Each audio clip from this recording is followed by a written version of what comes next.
How's it going, everyone? Welcome back to What a Wonderful Life podcast. I'm really happy to be back doing this and getting this running. It's been a bit of a process.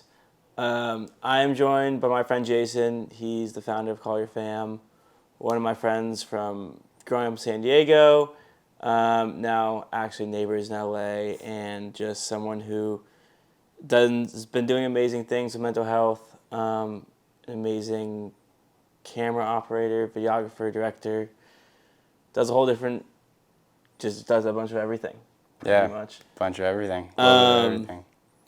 And he has been someone who I have had a great relationship with, talking about mental health, and I'm excited to share his story with you guys. How have you been? Dude, I'm good. I'm stoked to be here. Life has definitely been crazy, and we're just kind of running all over the place. I feel like we talk about that, how we're just in this phase of trying to do so many things at once. But yeah, it's been awesome to just be on this journey together, working on the Call Your Fam stuff. We're wearing the new What a Wonderful Life hats. We do. We're kind of matching right now. Shout out Max, getting me one of the first ones. And yeah, just been bouncing all over the place. Yeah, man. How was how was this past weekend? You were at EDC in Vegas doing work for Earth Cups? Yeah. So I was working with Earth Cups. They also sponsored the June Shine event, sustainable cup brand, super cool mission. And I was at EDC shooting a video series for them. So that's the first stop of 5. But at EDC, and then what I posted on my story last night was just the craziest experience of being at EDC with some of our friends. We're just walking around, going from like one set to another. And me and our buddy are behind everyone else. We're just walking, talking about life. And I don't know how I even noticed it, but I just glance over and see a Call Your Fam hoodie out of the corner of my eye. And I looked again and I was like, oh my God, dude, that guy's wearing a hoodie. And I run over, introduce myself, and we just started talking. He opened up and told me about his experience and how EDC was different this time around because of something that he's been going through, and really just like was vulnerable and was willing to share exactly where he was at in that moment, and offered him a hug, and he just started bawling. I was just crying, and I was just talking him up, being there for him, just being the shoulder to cry on in that moment. And it wasn't really until after we're just talking, and I'm like, dude, just message us. Like, I'm here for you. Anything you need, just like message me.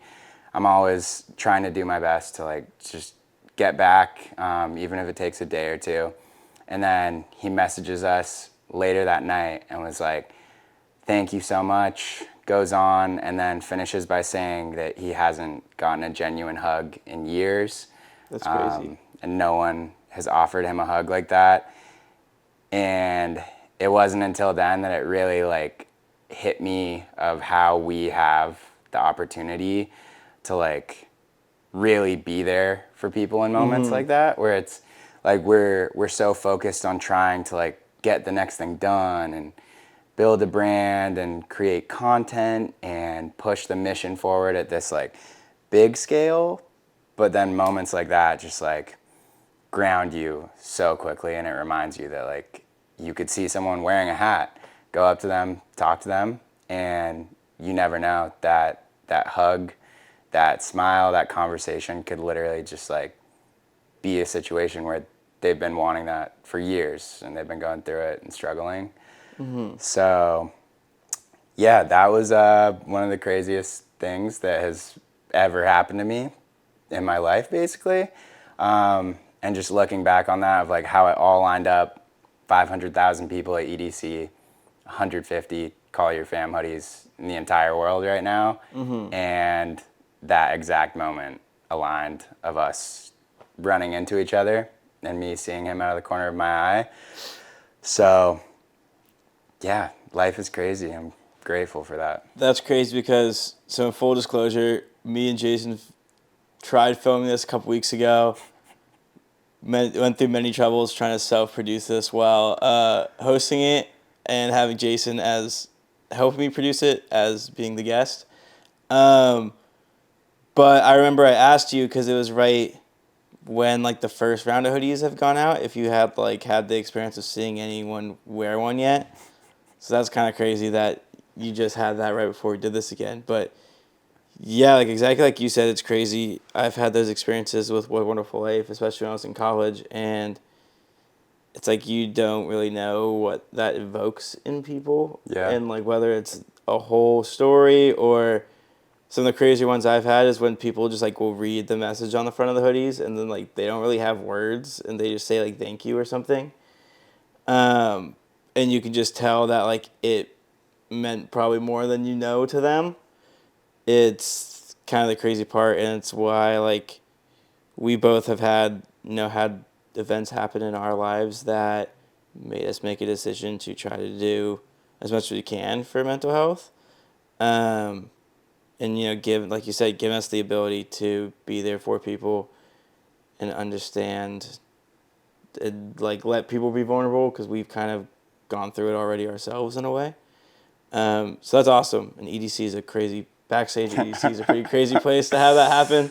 Yeah, that was crazy. And going off that, I think it's like one of those moments too where you realize that like what we're doing at a bigger scale, we can be that person right now, and like we can like have those crazy moments where you see someone else and you're the one to go up to them. And then the idea that's like really pushing me right now is like having strangers see each other wearing it at the next chapter of like 2 Call Your Fam hoodies, 2 What a Wonderful Life hoodies, whatever the situation, or maybe they know both brands, that would be crazy. That'd be but cool. Just strangers running into each other and being able to be that person that we've been trying to be, whether it's, LA, New York, US, different country. It's just like, it's crazy to think that at scale, we could have the potential to have strangers be that person for each other. Yeah, man. So getting back into how you kind of started Call Your Fam, when, just a brief kind of story for the people who don't know, what started Call Your Fam, how'd you get into it, and kind of what made you want to start it? Yeah, so Call Your Fam has been a long time coming. Like Max said, we both had experiences losing people, and that was what started all of this. So growing up playing lacrosse, we just had this great community, and then after we graduated high school, had all these friends, and everyone kind of just went off to college and does their thing, and you just don't check in as much as you should because we're all busy just running around doing whatever we're doing, and lost our first friend unexpectedly, and it was really just sad to see the community, to see his parents, to see his brother, to see everyone just like hurting that bad for the first time. And then a year after that, his best friend took his own life. And about a year after that, our first friend's older brother passed away as well. And I think it's just like with Alex, Joe, and Nick, like going through that experience every time, those were like guys that everyone loved, everyone wanted to be around, like just, would light up rooms. And every time we were just trying to figure out what we could do to make a difference, to try to be better the next time. And it was never enough to just be like, yeah, let's be better. And then a month later, you're in over your head with work and you're busy again. So Call Your Fam was the tangible idea that once we lost Nick. That was the final straw. Like, I'm going to start this. I'm going to create products that remind you every day you put on necklace, take it off, that you need to just check on that person you've been thinking about and shoot them a text, give them a call, and just try to say what's up and see how they're doing. Because just like we said earlier, that's something that can mean way more than you know. And it's been a beautiful journey going from that to all the pop-ups to just like every single moment, like that time at EDC and everything similar to that, to get to where we are today. Just trying to keep it growing and keep the mission to check on the people you love. Yeah, man. So you're a little over a year into it now? Yeah, almost a year and a half. Almost a year and a half. Couple, probably what, month and a half ago at this point, was the pop-up at Juneshine? Yeah, that was end of February. So Oh, was it literally March 1st when we did it? right around then. Yeah. So March, April, 2.5 months ago. And so that was for me personally, I had so much fun being there and being part of it and getting to help film and stuff. But it was the first real, like, I guess mental health, like, event I had been at, where it was like everyone was there, gathered around like the same cause, and it was all people like our age, which I think was the coolest thing. And how is that, probably similar to the moment you said at EDC, but how is that having all these people part of your community as friends, family, and like the Call Your Fam community in one space, meeting people, meeting friends of friends? How was that just entire experience for you? I mean, yeah, that is something I still really haven't been able to fully process. But at this point, all I can say is I like look back on it and I'm just so grateful that we have that many amazing people in our lives who just, posted on the Instagram story after Juneshine reached out, and they said, "We love your story, love to help if you want to do anything." And right around that time, I was like, we're having our 1-year event, and like it would be amazing to have it with you guys at Juneshine. And having all those people come out from, an Instagram story, a couple posts, and just seeing 150 people in front of me standing up there was like the wildest moment that I had experienced up until that point, as far as like the community coming together. And that was the first time we've done anything like that. So yeah, like you said, really just to see all of these people coming together for a Call Your Fam event, and just the energy, like the vibes were so high. Everyone's just like connecting with new people, having good conversations, laughing, smiling. And Juneshine was the perfect place to cultivate that energy of just like good humans, one place, and almost like a safe space at the same time, where everyone like knows that everyone that's there is the kind of person that wants to be involved in what we're doing. And you could just, you could feel everyone kind of just getting along and making each other's days a little bit better. Yeah, I had a great time. Like you said, kind of how you just said, everyone who's there like feels comfortable with everyone else together about it. That's like a very same thing. I know I've texted you a million times when I've just been out in LA, and like when I met Keenan for the first time, or when I've met other people who are just like, notice a bracelet I have on, or a necklace, or I know something they have on, and like, does that Call Your Fam, or do you know Jason? And it's like you said, that instant like, okay, you obviously care about something I care about, regardless of where we're from, what we do for work, how old we are, whatever it could be. Yeah. It's just an instant bond that like, now you're homies, like no matter what. So having it on like a large scale like that was very cool to experience. And that was also the first time you brought the hoodies out. Yeah, that was, so behind the scenes, Max literally not only filmed the event, with me, but he came over that morning, and then my best friend John and the three of us loaded up the car with a bunch of hoodies, all the design, decoration stuff, and then got to Juneshine, set everything up, just the three of us. And yeah, it's crazy to think that that was the beginning of that day, and I had no idea what we were getting into. But really, yeah, I mean, the hoodies launched that day. You had one of the very first ones. Facts. And then, yeah, seeing everyone, just also like a sea of people, not only there for Call Your Fam, but like half of them wearing hoodies at the same time was insane. And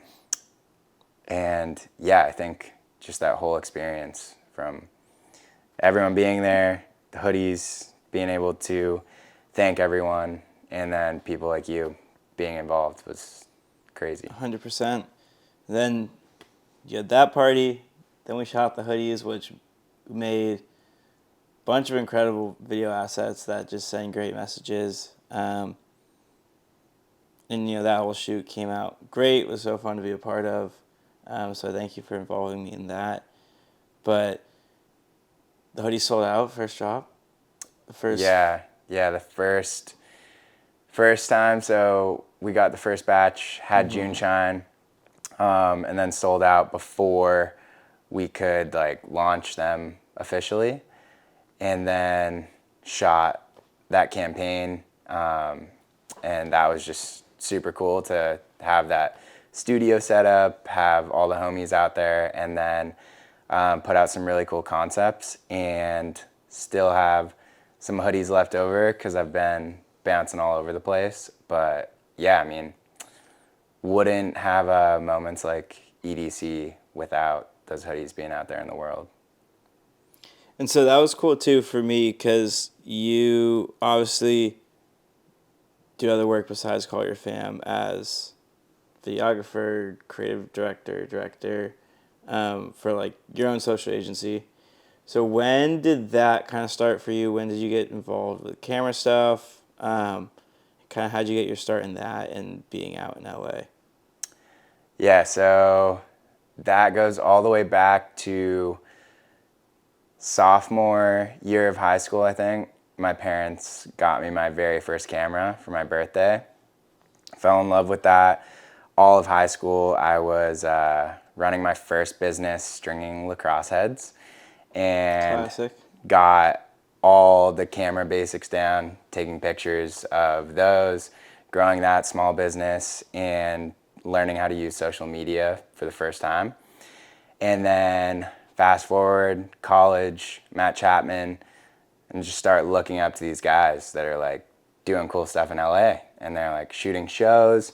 They're working with artists, they're working with brands. And I'm like, wow, like I want to do that. Like I know how to use a camera, but I've never worked for someone. And then it was just one brick at a time. Like we're just working with one brand, doing behind the scenes for a music video, doing stuff like we've talked about where like I didn't see $1 for, those first years of like trying to figure it out and really just take on as much as I could in college. And then moved to LA in 2020, right before COVID hit. And luckily had some amazing clients that let me work with them, create content with them. And that was just the beginning of like slowly building relationships, friendships, getting to know people, like everything you've been doing over the past 6 months. It's been crazy to see. It's really crazy how that whole like world works. Yeah. And how fast it can snowball.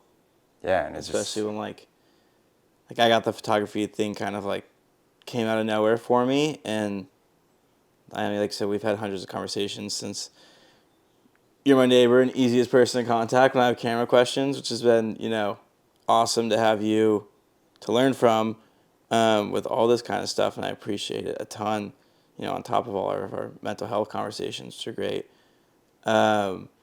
But it goes like just so fast as you start meeting one person, this person, they know them.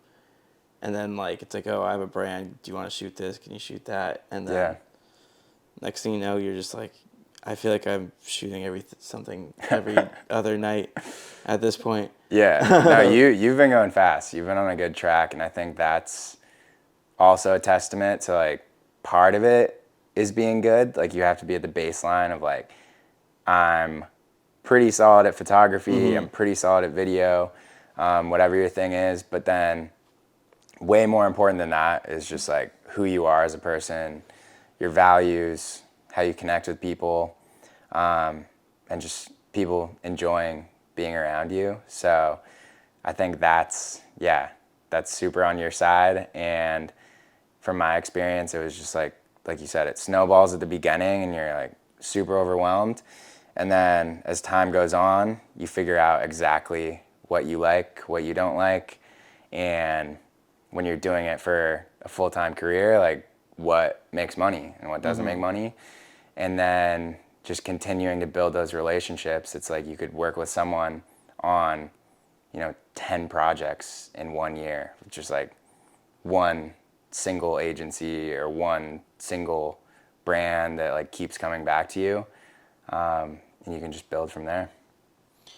When you finished college, did you enjoy being in LA at first? How was that transition going from college to real world? All of a sudden you're in LA, a massive city. You went to Chapman, so there's obviously other like alumni here, and I'm sure you had some group of friends, but it's still a massive transition, especially when you are trying to do creative work off the bat. It's not easy. It's not a lot of times as stable as some other kind of career options. So how was that for you at first? And did it take a while to get used to it? Yeah. Are you used to it? That's one of those things where to start with answering that question, I mean, it was brutal the first couple months transitioning. Like we've talked about, I've never had anxiety like that in my life. Like I thought I knew what anxiety was, and then the months leading up to moving out, because I moved back to San Diego for a couple months right after graduation, and I just kept feeling this like pressure to move to LA, and like I knew deep down that's what I needed to do to grow and to put myself in that uncomfortable spot. But the anxiety, the stress, and just at that point, like I was getting sick every single month, like sick, like staying in bed for 4 or 5 days with a fever, chills, throwing up sometimes, because my nervous system was so messed up from that anxiety. Crazy. Like it was just like, I didn't know how to make money. I didn't know how to make a living with it. I didn't know who I wanted to work with, what was possible. So, and I guess I never considered getting a full-time job right away. So the pressure from that was my first like real mental health experience where, I've had a lot of friends go through it and I'd felt it a little bit, but that just like uncertainty and lack of stability really just like put me through the ringer. And that taught me a lot. Started going to therapy for the first time a couple months after I moved to LA because I just couldn't get through it on my own. And I knew I needed help. And in a weird way, that experience actually is a huge part of why I'm here right now, because that actually helped me understand what so many people go through. And like just the pure, the intensity and how significant the impact can be on your day-to-day life when you're struggling with serious anxiety, depression, and even just different situations that come up.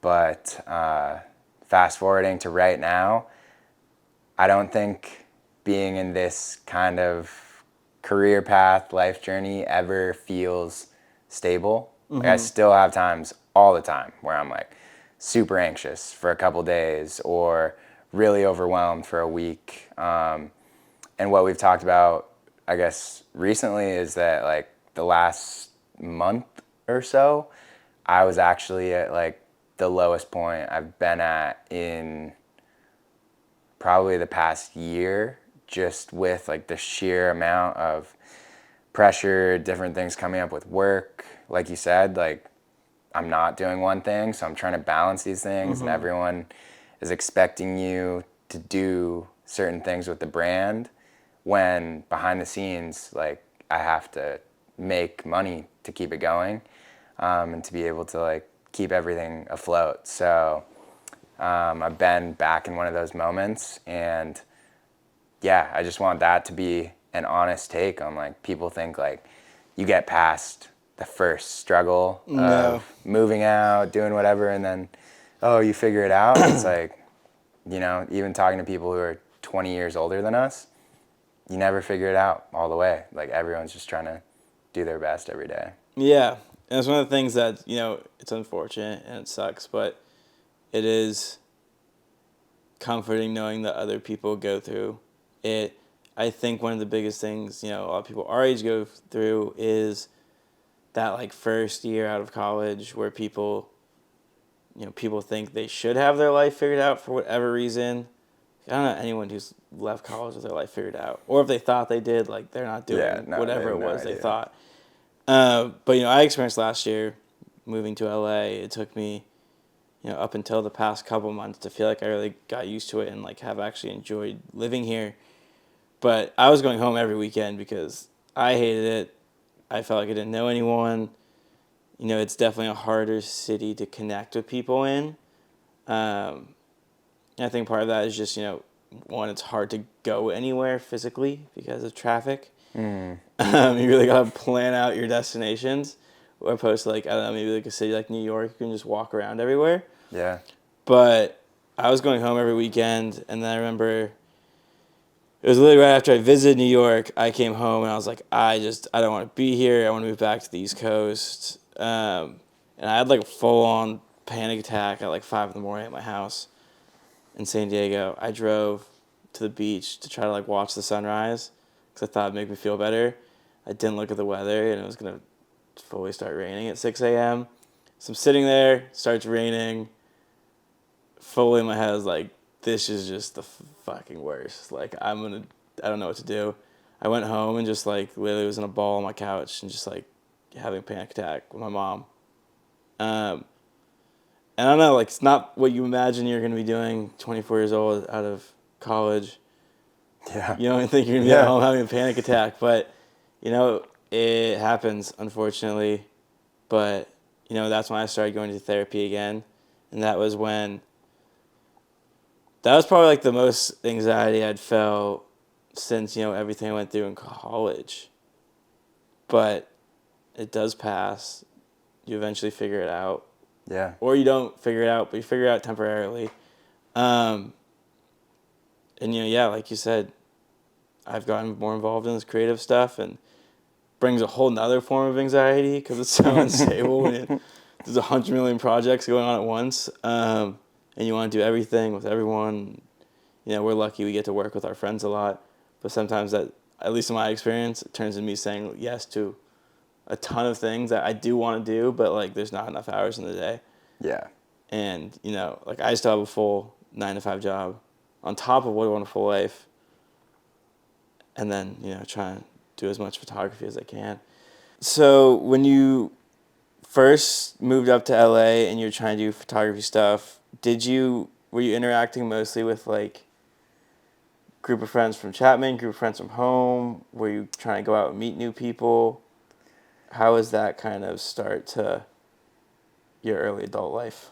Yeah, I feel like that was an interesting mix because you're coming out of the college mindset.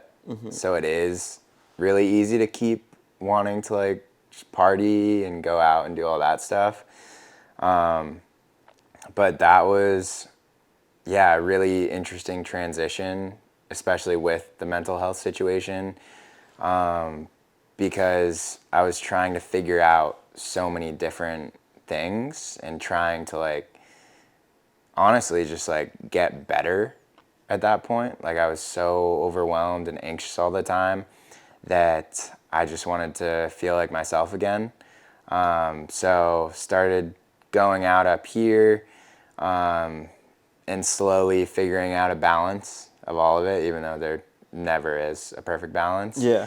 But yeah, a lot of going out, figuring out where to meet the right people and where, you know, you might meet people that are just party friends, and you take a step back after a couple months and you're like, I only see that person when we're drinking. You know, I never hang out with that person on the weekdays or grab dinner, grab coffee, whatever it is. And I think that's really like a journey of you have to be on the other side, like we've talked about, where it's like you go through the phase of like going out a lot, going into that world, and you can always, you know, kind of go back and forth and like enjoy it, and then take a step back when you need to focus on yourself, and then find a healthy place with it. But I think as far as meeting people, it was just like what you're doing right now. Just Yeah. putting yourself out there, you throw yourself out there. It's super uncomfortable, especially when you're not used to being in a place like LA. And there's so many different types of people. People are kind of judging you. People are, you know, chasing the wrong things sometimes. But at the end of the day, I think we've been able to find amazing people. And like you just said, it's crazy that we do this stuff with our friends. Like we're doing this right now. And like the whole squad of when I'm doing the corporate projects for clients with the agency, it's like, it's still We the had same squad. We essentially had the same crew as the hoodie shoe, just except different talent. Different talent, way different client. And then it's a cool balance because like I've talked to Paz about this. Shout out Paz. Paz is the one that helps do almost everything in my life at this point. All think the Call Paz Your could do Fam anything. stuff. Paz is a superhero. He's basically like my second dad. But we pretty much can go from that side of like we're working on really cool stuff together. A guy like Paz is always like so down to do anything. He's like helped with the hoodies, the hats we're working on, the shirts we're working on. And on top of that is like always there as a friend and just a genuinely good person. And then we switched to the other side, and I'm super grateful that I'm able to like bring you guys on to projects like what we've just worked on, where it's like almost kind of like the revolving circle of like this whole group that we hang out with. It's not just like, oh, let me take from you. Like, can you do this for me? Can you do this for me? It's like you are able to work on stuff together, and sometimes like you're getting more value because you're working on a project that's for your brand or your thing. But then at the same time, you can turn around, and every time I get a shot to put the homies on, I can be like, yo, do you want to be on this project doing this, this, this? And we have like all of a sudden 5 of us on a project for a super corporate client. But it's almost like you're able to just kind of keep the circle going, where you're just trying to put the homies on and yeah, just keep everything going. Yeah, it makes everything way more fun, regardless of what you're doing when you're working with your friends, obviously.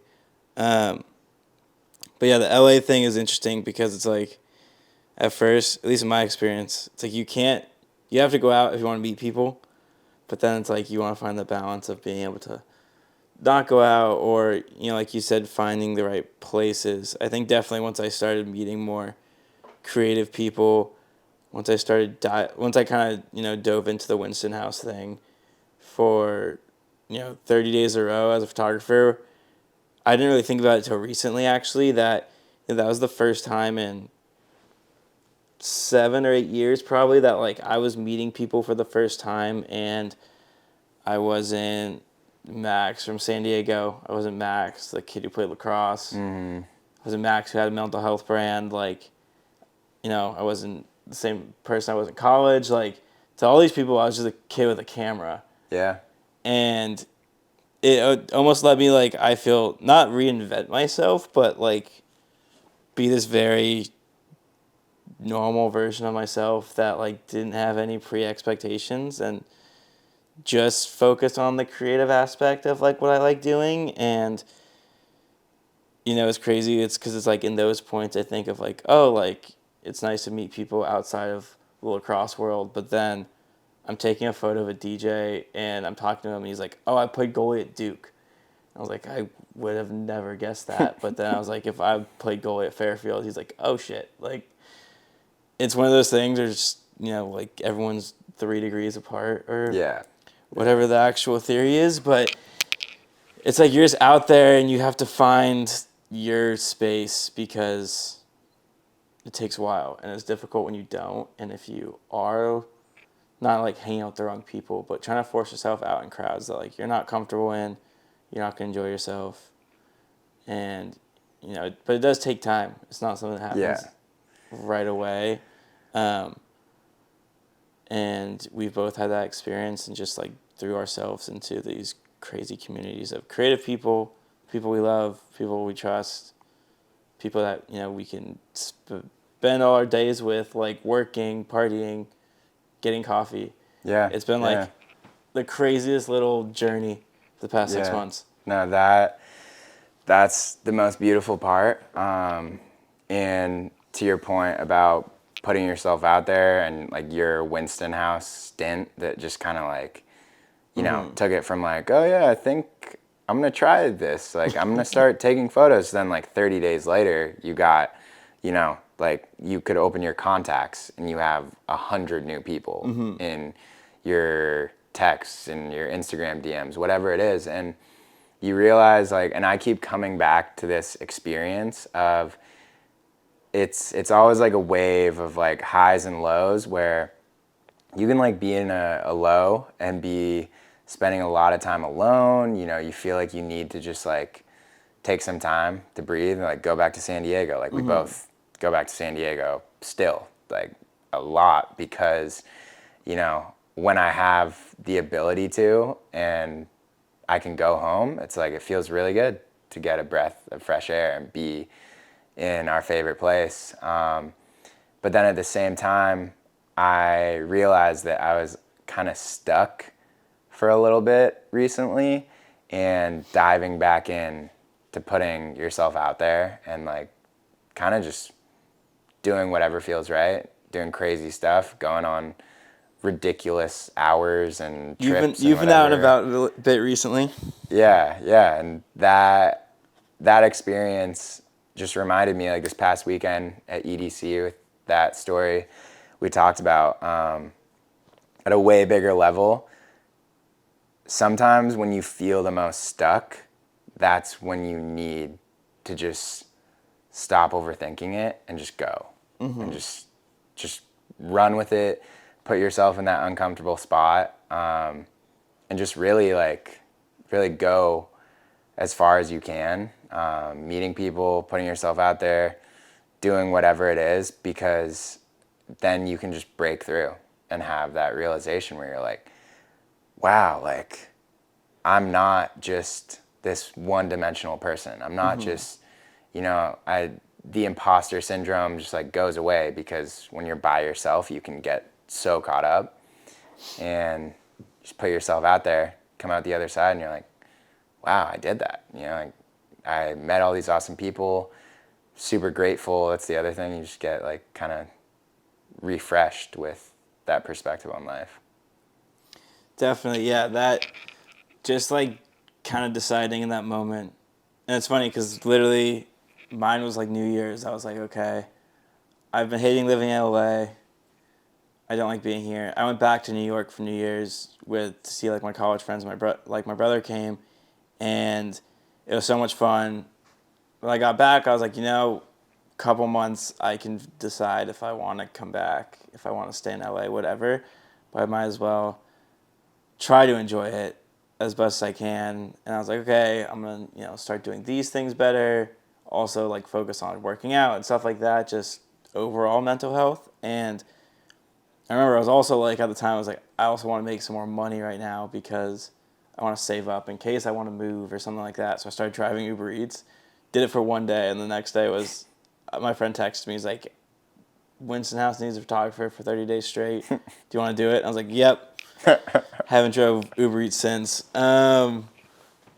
But it's just putting yourself out there in like the most unexpected ways can help just get you out of whatever little funk, especially when it is you're in a funk, because that's just Yeah.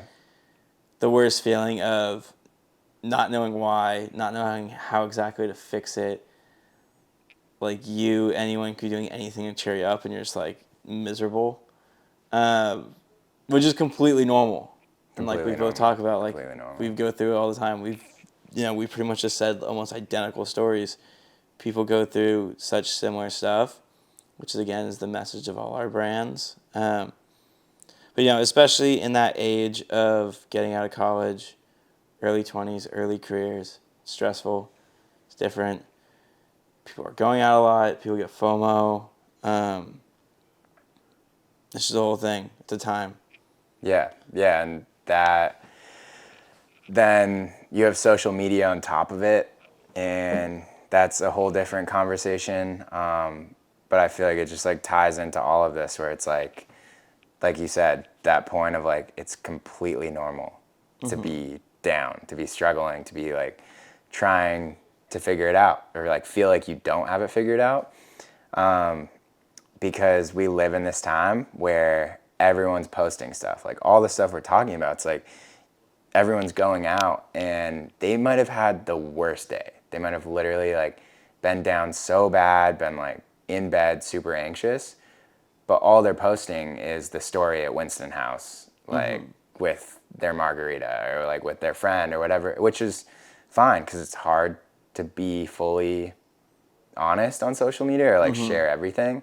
But I think it's just a reminder that like, just because it seems like everyone is perfect and like a lot of people are just like living these amazing lives, like doing exactly what they want to do, behind the curtain, they're struggling just as much, if not more. And there's like so many different examples with all of that. But I feel like it's just one of those things where, yeah, you never know what someone's going through. And honestly, just in the world we're in, everyone has their struggles. Yeah. One interesting thing I wanted to talk about that, we've talked about a couple different times, and it stemmed from the June Shine event, and then right after that, we got to do, I helped shoot, you came, met Joey too, the family reunion event, which was, again, another awesome mental health oriented centered event at Waterfront, which is crazy. It was an absolutely crazy day, and then they went to Winston House. But it was this thing that came up about just like alcohol and mental health, and you decided to do it at June Shine, which was, for everyone who doesn't know, is Hard Kombucha. They have the bar, what would you refer to? Brewery? I call it like a tasting room. Yeah, but pretty tasting much room. Brewery. And it's right in Venice on Main Street. Beautiful, it's the absolute vibe. No better way to describe it. But people were like, "Oh, it's weird, mental health brand with alcohol," which first glance you understand why. It's not something that people necessarily talk about all the time together. And I think it's so multidimensional in the fact that obviously alcohol, drugs of any kind, anything you take can affect your mental health. Good, bad. Everyone's different. Everyone has different experiences. But it also is a really real thing that people our age, just like what we do, like we go out, people drink. It's illegal when you're 21, and it's just part of your life. It's part of your social life. So it's almost like weird to not talk about it and just be honest about like how it affects everyone's life. And like us, when we're talking about going out in LA, trying to find that balance. Alcohol plays part of that balance. Being, if you go out Friday, Saturday, and you're dead hungover Sunday, you do lose a day of whatever it is work-wise. But it also is, like we said, the place where people our age connect. And I think, you know, you have so many of those vulnerable, important moments, whether it's with your close friends, whether it's at EDC. You know, they are in these environments where people are drinking, people are doing whatever, and that can help make someone vulnerable, for better or for worse. And, you know, it can make the complete stranger feel a little extra comfortable talking to you. Or, you know, it can make your best friend finally, which I've had that experience more often than not, that, you know, it is your best friend who you think, you know, who you know feels comfortable, like knows they can share whatever with you, but, you know, for whatever it is inside them, isn't let them like be ready to be that vulnerable yet. Yeah. But that can give them that little extra push. You know, I had so many walks with my roommates in school, walking back from like the bar to our house. It was like a 30-minute walk, just straight down Fairfield Beach Road. And all of a sudden, you know, they'd be like, I think I need to like try therapy or do this, that, the other thing. I've been dealing with this. And it's just like those peaceful moments where you have the ability to connect with someone due to, you know, just the environment you're in, being out, being social, having a good time. You know, if you, anything you do, if you do it within reason, moderation, like you can do it healthily. So I just thought it was a very interesting thing that we've both experienced. So just wondering your whole thoughts on. I totally agree because alcohol is super tricky to talk about when it comes to mental health. Like, I feel like we've had those conversations where people reached out, and I respect their opinion and where they're coming from when they're really against alcohol and they either personally struggled with addiction or had someone in their lives or other people who have, you know, had a really negative experience with it. And I wish that, you know, in reality, we just didn't drink, you know, that no one needed to drink. But like you said, that's a huge part of our culture, of our demographic. Like, we live in West LA and we're in our early 20s. Like, that's what, you know, I don't want to put a percentage on it, but that's what most people our age do every weekend. Whether it's just casually or it's really going out. And it is the reality, like you said, that people don't take a second to think about, like, that alcohol can literally open you up to these vulnerable moments that, like, nothing else really does. And again, I wish it wasn't like that, but we've both had those experiences. Like, we talked to friends, and yeah, you could be sitting there and it's 2 a.m, you know, you just went out, you're just back at home drinking a beer or whatever it is, and they just like unload the craziest thing. You know, you could never tell when they were sober. You could never tell when you were hanging out the day before that. And we live in that culture where there's so much toxic masculinity and still like a stigma around mental health, with especially guys, like being open. Like, girls do a great job of talking about how they're feeling and being there for their friends.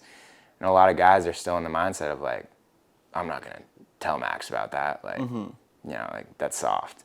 And alcohol helps those guys especially, like, open up and, like you said, ask for help when they really need it. So yeah, on that whole topic of alcohol and mental health and June Shine, and like you said, Joey, shout out Joey. Family reunions is honestly another like huge inspiration of seeing that day with Winston House and Waterfront, and that conversation that we all agree on of like, how else are you going to get hundreds of people our age to come together to be in one place for the same reason? And again, it's like even better because they're there for the same reason. Then you have alcohol where it just kind of like opens everyone up. and everyone can actually like mingle and meet each other, and you don't feel as much pressure to like, you know, when you're sober in LA, everyone's good. How are Yeah. you? I'm good. I'm good. I'm good. What do you do? All you talk about is this like surface level stuff with so many people. And it's crazy because alcohol can even allow strangers who just met for the first time to open up like that.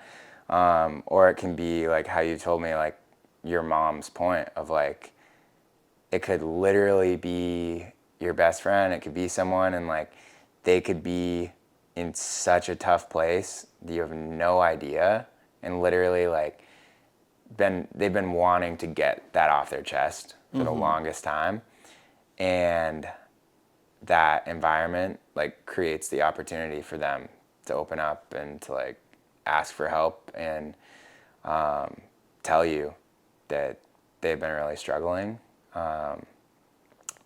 So yeah, I think it's just the reality that alcohol in moderation, because obviously alcoholism and addiction is a completely different side of this conversation. Yeah.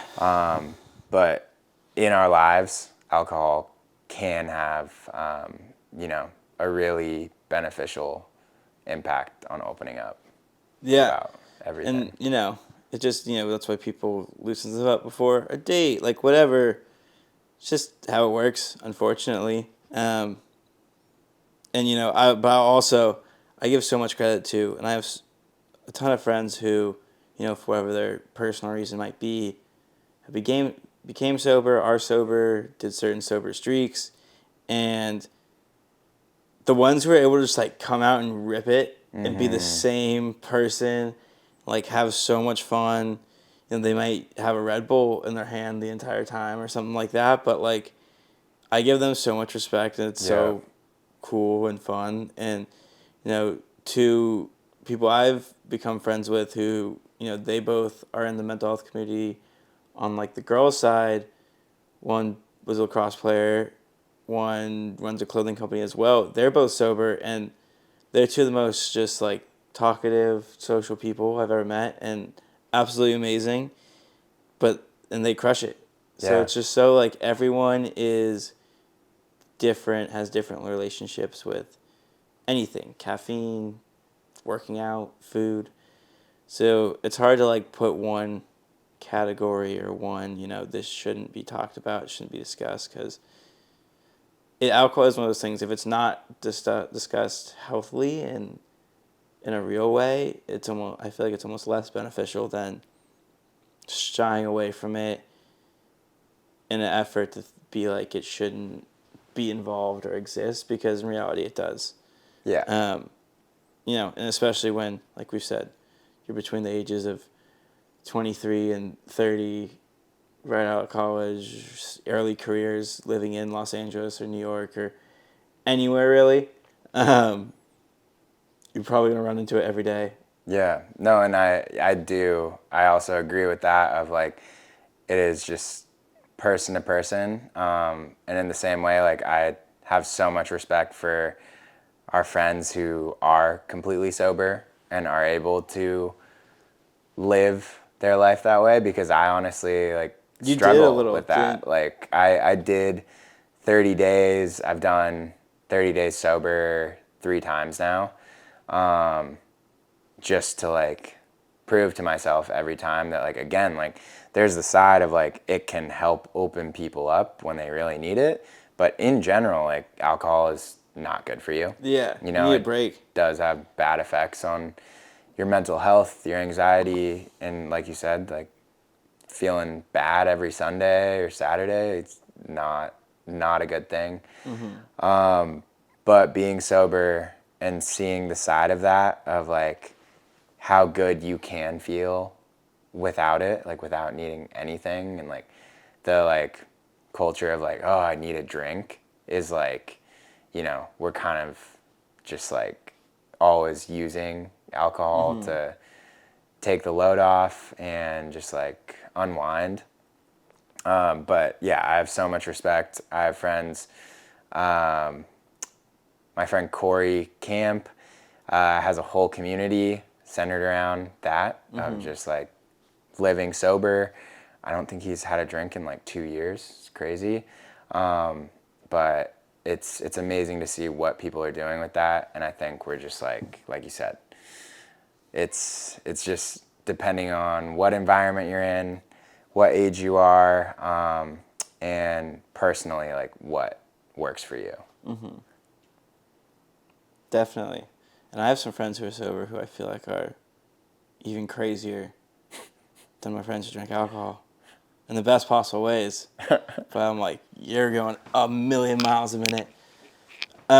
So how, and this is, just another thing that we touch on a lot that I think other people find interesting, and especially people who, want to get involved in mental health and are trying to find ways to. It's almost, we go through little patches of running these mental health brands are tough on our own mental health. It's why I took a break for a year. I got so caught up in, I want this to be a brand. I want this to be look this way, this, that, the other thing, appeal to these people. And I couldn't figure out exactly what I wanted, and it was stressing me out to a point where I couldn't be creative. I couldn't make clothes. I wasn't enjoying doing it. And, on top of finishing graduate school at the time and moving, I was like, I need to put something to the side. And so that's kind of what I did with What a Wonderful Life, and which allowed me to dive into all the other creative avenues I have since then. And, now I'm at a point where I feel like I combined all those to make What a Wonderful Life what I want it to be. Mm-hmm. 6 months ago, I wouldn't have been able to get 3 cameras going to film a podcast. But so, it's opened me up to be able to do that instead of have a Zoom podcast to where it looks actually presentable, in my opinion. But how has that been for you? I know, you've posted on social media a couple times from Call Your Fam and from your personal accounts. Very real and vulnerable messages. I think there was one where you're packing orders and it's like you visually are stressed out, and it's crazy because it's like you want to be the one helping people and giving people hope, but then it's making me lose my mind at the same time sometimes. Yeah. So how's that been for you? Yeah, that's something that's always been a struggle, and I think it always will be, where honestly, when you're trying to build something that's so much bigger than you and you're putting so much time and energy in, you get lost in it and just lose yourself sometimes.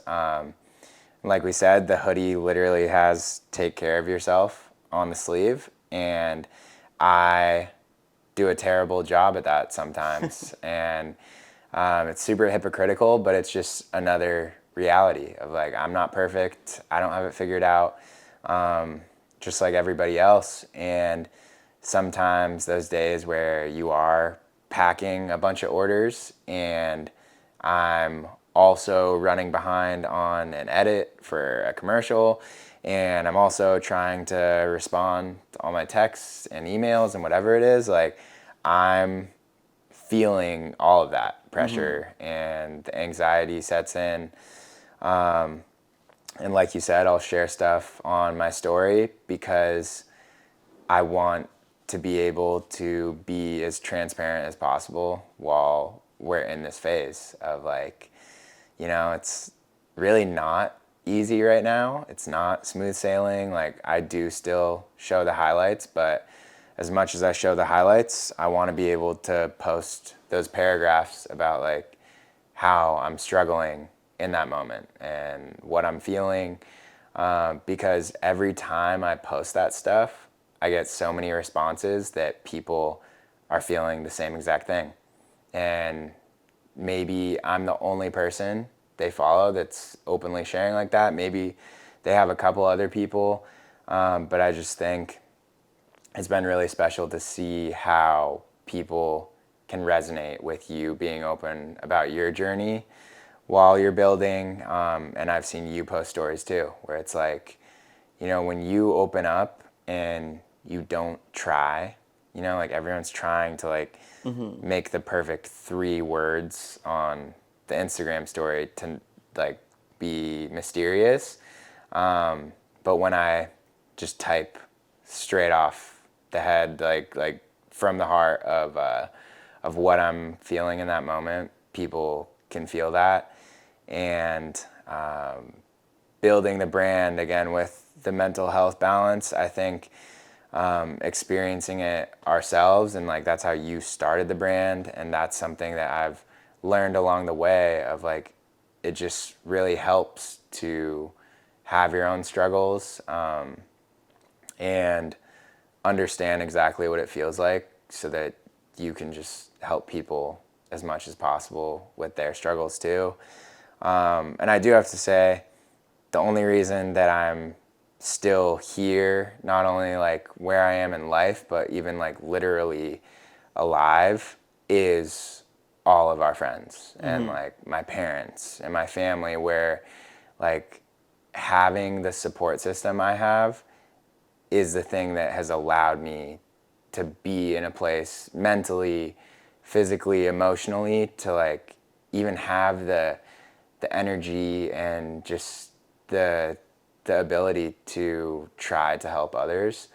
So when we're doing stuff with our brands and we're just, you know, coming from a real place, it's like I just always try to remember that I'm so fucking lucky to have those people, because so many people don't. And like so many people that we've lost, and so many people that, you know, families lose every single day, don't feel like they have that support system that we have. So really, yeah, like without the homies, without everyone in our lives, it's just like, this is nothing. You know, call your fam is nothing. My life is like really nothing without all those people. And yeah, at the end of the day, it's a journey, and there's all the highs, all the lows. But again, I try to be as transparent as possible, and try to catch myself when I'm trying to make everything look perfect, because, you know, it's never perfect. And I think people just need to be reminded that everyone else has their own struggles. Definitely, and that's something I want to. I've been trying to, you know, just get Water for Life starting again, but with the hats and the podcast. But that's something I want to get better at. Is, I don't know, just like live vlogging. But you know, my friend Ellie, who she runs Here For You clothing, shout out their rebrand. She's so good at it, and like just sits there and like can talk to her phone and be so open and honest with her audience. And she's built an amazing community. Same with Kayleen Bracken, who incredible writer, but is able, just like she has a podcast. She just sits there and like talks, and she does solo episodes like without a guest, which are like some of my favorite things. So shout out those two for just being able to be so open and honest and just like let their train of thoughts flow. And also being so like good at articulating it, because half the time that is, you know, especially when you're really in it, it's the hardest thing is to explain how you're feeling, for whatever the reason is, you know, especially when you are in a funk, like you said, like you don't have the words to necessarily describe it all the time. But sometimes just the simple act of like trying to can be what helps you a lot. I've talked to Ellie about it. She's said like she feels it's almost therapeutic to like just put everything out there. So 100%. That's something I want to try with What Wonderful Life. So that's coming soon.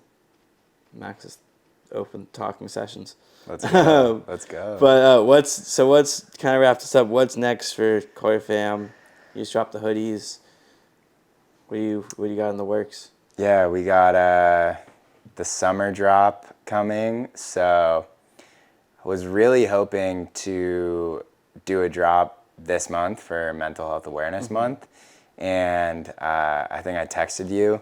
Super fitting that this month, like the beginning of this month, I was actually just in such a rut and such a tough spot mentally that I couldn't even come to the place of like creating and putting stuff out there. I was like forcing myself to just like post reels, post pictures, just post. And I've really started to like feel like myself again.